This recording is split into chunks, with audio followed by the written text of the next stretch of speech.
World War II was a conflict on an unprecedented global scale, and the Pacific was no exception. Far from the beach landings at Normandy and the heroic stand at Stalingrad, the Pacific theater saw its own brand of heroism. The United States Navy's island hopping strategy was one such example. This strategy aimed at capturing key islands across the Pacific to neutralize Japanese air and naval bases, thereby paving a pathway toward the Japanese mainland. Wallis Island, often overlooked in historical accounts, played a pivotal role in this strategy as a major base for naval operations and maintenance. The island's strategic importance was well recognized, offering a location where naval vessels, particularly landing crafts, could be repaired and maintained. Wallis Island was a crucial cog in the machinery of the Pacific War effort. Without this base, the effectiveness of the island hopping campaign would have been seriously hampered. It was a base buzzing with activity, where work was not for the faint of heart. With a challenging environment and the constant threat of enemy action, the men stationed here displayed a level of courage and resourcefulness that was nothing short of heroic. In this base, you could witness an astonishing level of daily activity. Men laboriously worked on barges, drilling boreholes, and ensuring these crafts were seaworthy. The machine shop was like a beehive, buzzing with sailors focused on motor repairs. Sounds of lathes filled the air, as men meticulously cut metal and removed pistons from engines that had been battered by the harsh conditions of the Pacific. The level of detail and technical skill displayed was critical. These crafts were the arteries that kept the heart of the island hopping strategy alive and pumping. But it wasn't just about mechanical repairs and maintenance. Communications were a cornerstone of naval operations. In a separate part of the base, radio technicians fine-tuned equipment to make sure that signals were crisp, clear, and that orders could be received without interference. Yet Wallis Island was as much about defense as it was about repair. Men would patrol the island's jungle terrain, their hands gripping .45 caliber handguns, their senses honed by practice sessions with dummy passes and trick targets. These exercises kept the men sharp and prepared them for a campaign that offered little room for error. The island's landscape itself served as a natural training ground. You could see groups of sailors advancing through the dense brush, their helmets cleverly camouflaged with foliage. These were not mere training exercises but vital experiences that prepared the men for similar environments they would encounter as they continued their island hopping journey towards the ultimate goal. Yet even amid the tension and the never-ending workload, there were simpler moments that offered brief respite. Men gathered around makeshift tables or sat on crates, pouring coffee from steaming pots. In these moments, they would share stories of home, perhaps remembering the normalcy they had left behind but were fighting to protect.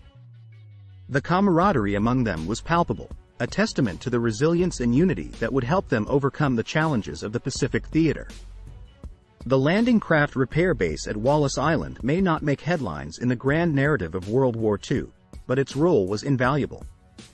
This base was a testament to the skill and determination of the men who operated it.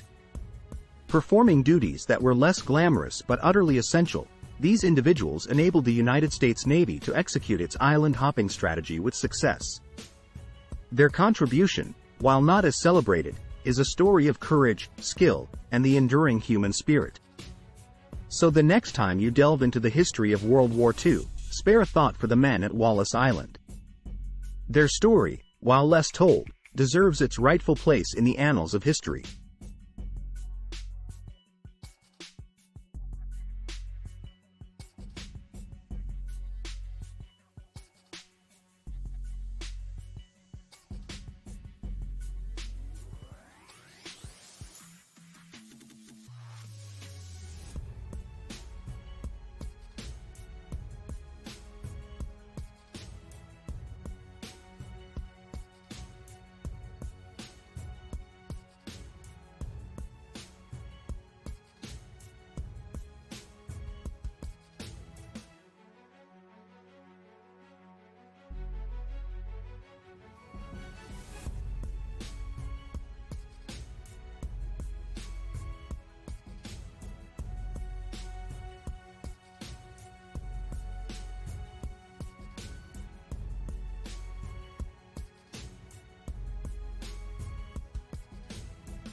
Much obliged, you hopped on board for this snazzy trip through American life in the 1940s and 1950s, all captured through nifty vintage photographs.